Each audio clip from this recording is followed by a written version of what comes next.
આ બધાય કથા જાણો છો. એકાદશીનું વ્રત અમરીશ રાજાને. સારું છે, આપ સૌ એકાદશી રહો છો, હોવું જોઈએ. અને કનૈયા માટે એકાદશી રહેવી જ જોઈએ. મહિને એકવાર આવે, રહેવી જોઈએ. હવે તો બાપુ સ્ટેટસ મૂકીને કહે છે કે આવતીકાલે એકાદશી છે. પણ તમારા ચરણોમાં વંદન, એકાદશી રહેજો બધાય, પણ થોડો ફારફેર કરીને રહેજો. થોડો ફારફેર જો તમને લાયક અને યોગ્ય લાગે તો હું જે કહું છું ને, કહેવા જઈ રહ્યો છું, એટલો ફારફેર કરજો. એકાદશીનો તહેવાર હોય, જે દિવસે એકાદશી આપણે રહીએ, ઉપવાસ હોય, આપણે કરવું જોઈએ ઉપવાસ.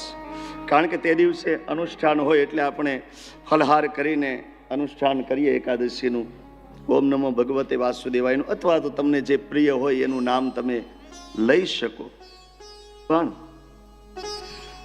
અન્નનો ઉપવાસ કરો ને, એની સાથે સાથે થોડા ઉપવાસ બીજા પણ જરૂરી છે.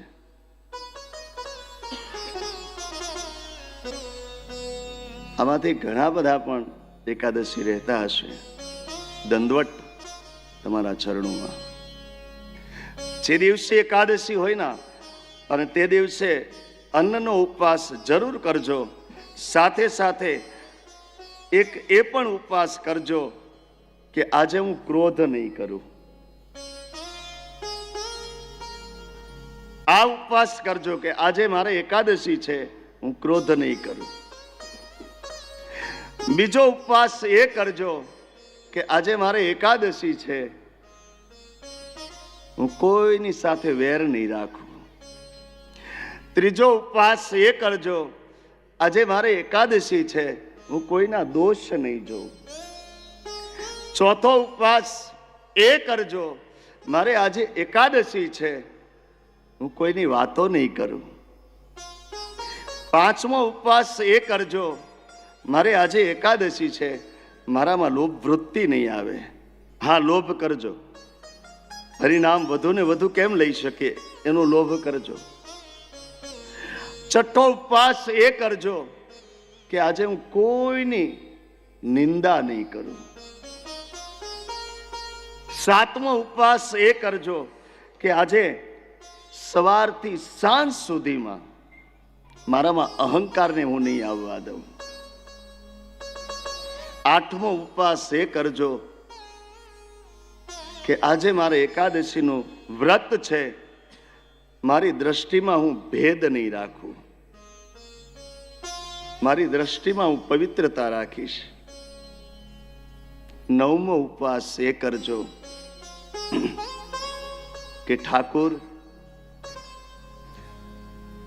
આજે તારો ઉપવાસ છે, મારાથી હિંસા ન થાય એનું હું ધ્યાન રાખીશ.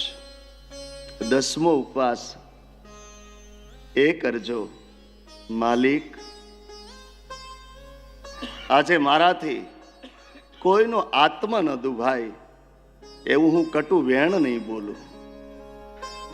અને 11મો અને છેલ્લો ઉપવાસ, પ્રભુ, તે મને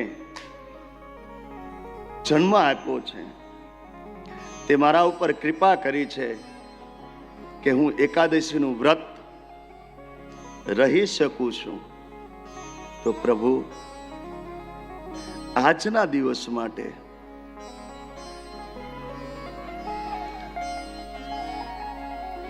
મારા ઉપર એક કૃપા કરજે.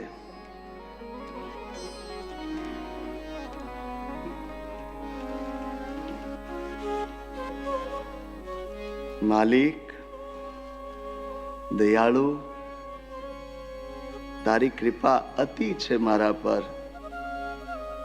બસ મને કુસંગ ન થાય, કુસંગથી હું બચી શકું. 11મો અને છેલ્લો ઉપવાસ, કુસંગથી હું દૂર રહું, વ્યસનથી હું દૂર રહું. કુસંગ. આ 11 ઉપવાસ તમે કરશો ને તો જરૂર કાળિયા ઠાકર તમને મળશે, જરૂર. એની કૃપા દ્રષ્ટિ તમારા ઉપર પડશે. આ 11 ઉપવાસ, એકાદશી ના 11 ઉપવાસ, આ 11 ઉપવાસ તમે કરજો. પ્રયાસ તો કરો, શરૂઆત તો કરીએ. હવે રહી વાત આ 11 ઉપવાસ આપણે કર્યા તો આપણે ફલહાર કરવું છે. એનું કર ફલહાર કરવું. શરીર માટે તમે ફલહાર કરી શકો, કોઈ નહીં, પણ મારે જે ફલહાર કેવો છે એ સવારથી સાંજ સુધી તમારા ઈષ્ટના નામનો ફલહાર કરજો, હરિનામનો ફલહાર કરજો. હરિનામ લેજો. તમને જે વાલું લાગે એનું નામ લેજો. કૃષ્ણ વાલો લાગે તો એનું નામ લેજો, રામ વાલો લાગે તો એનું નામ લેજો, મહાદેવ વાલો લાગે તો એનું નામ લેજો. જે તમને વાલું લાગે એનું નામ લેજો, એના નામનો ફલહાર કરજો.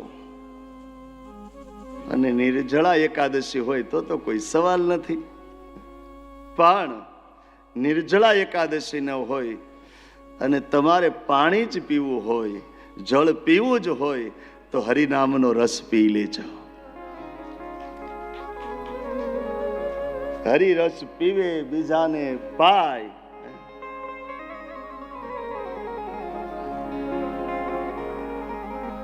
મીઠા મીઠા સબ કોઈ પીવે, કડવા ન પીવે કોઈ.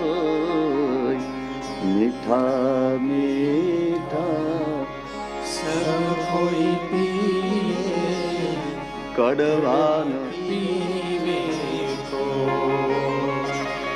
એક વાર જો કડવા પીવે, એક બાર જો કડવા પીવે, એ સબસે મીઠા હોય રામ રસ. હે સોહે મેરે ભાઈ જો